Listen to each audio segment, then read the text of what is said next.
Imagine being robbed to rightfully earn money. Hello, my name is Ethan Sutherland, and today I'm going to tell you why college athletes deserve to be paid. Millions of humans around the world follow college athletics, whether it's through television, radio, the internet, support through merchandise, or even attending an event in person.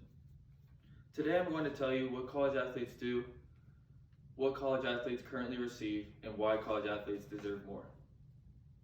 Thousands of young college athletes are being robbed of thousands of dollars or more, and it's time that we did something about it. First, I'm going to explain what the NCAA is. So what is the NCAA? From its start in 1906, the National Collegiate Athletic Association was created to protect young people from dangerous and exploitive athletic practices of the time, according to the NCAA website. It was established under Roosevelt's term to provide rules and funding that were in the students' athletes' best interest. By the mid-1950s, many student athletes were being paid to attend a college, but that was not working out, and many people thought it was taken away from the amateurism of the game, so scholarships were established. Next, I'm going to share with you what college athletes do and what they are currently receiving. So what are all college athletes doing at college, and what are they getting out of it? Obviously they're getting an education, but are they really putting in that much time, or are they putting their time towards other things like practice and conditioning and stuff for the athletic program? According to NCAAsports.org, athletic scholarships are typically one-year agreements between the college and the athlete, although some are multi-years. There is a maximum number of scholarships a Division I program is allowed to offer at school, and that number tops out at 74,243. That's across every Division I program in the United States.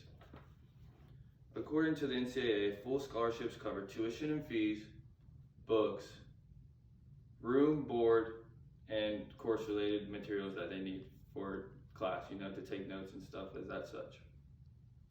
The athletes also receive clothing and apparel as well as cafeteria privileges.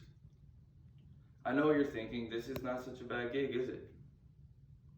But the number of hours that these athletes are putting in is actually quite absurd. According to the recent survey published by the NCAA, the average football and basketball players spend almost 50 hours a week on athletics, while the overall time spent in any other sport is 35 hours. Both of these are a lot of time put in for practice and stuff for their team. And these athletes are being pushed very hard. Despite the training and conditioning, these are still only humans we're talking about. How could they possibly have any time to study? This brings me to present to you several key points as to why college athletes should be paid. Alright, so I'm going to give you 3 points as to why college athletes should be paid. Point number 1, what off-season? As I've already stated, these athletes are putting in countless hours a day, practicing, conditioning, and hopefully studying, right? Because that's the whole point of college. Most college athletes say they spend as much or more time on sports during the off-season as they do during the season, leaving them little or no time for common activities such as a summer internship, a part-time job, and hopefully studying. With no off-season, these athletes basically are working a full-time job without making any type of money off of it.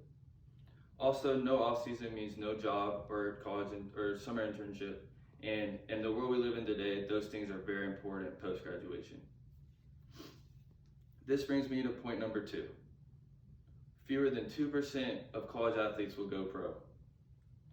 According to the NCAA, 1 out of 50 college athletes will receive a paycheck from sports post-graduation. That means only 2% of college athletes will make it to the professional level, and that leaves 98% of the remaining college athletes without a plan post-graduation.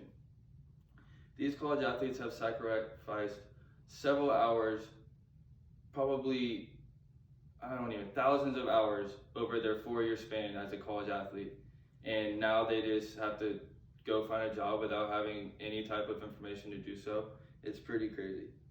And now this leads me to point number 3. It's very simple. If you bring in revenue, you should receive revenue. Many of these college athletes have a huge platform and several are well known. College football, men's college football and men's college basketball in particular. These top players could make millions of dollars off of their name or their face. whether it be through a sponsorship, on a commercial. Ticket sales probably rise whenever like if Michael Jordan, he probably made North Carolina's ticket sales through the roof when he was there, those 2 or 3 years he played there. But there are rules that the NCAA has put forth that allows them not to do so. This needs to change. This needs to change because who knows what these college athletes will face tomorrow. Injuries and accidents happen every day, so we should pay them while we still can and while it could change their lives forever. So what all have I told y'all today? 1, college athletes do an absurd amount for their school. 2, college athletes don't receive enough for what their school consists of them to do. And 3, college athletes have no off season. Barely of them are going to make it to professional level. And the ones who could make a fortune off of it aren't allowed to do so because of the rules that the NCAA has put forth. What are you going to do to make sure that college athletes receive what they rightfully should? Thank you.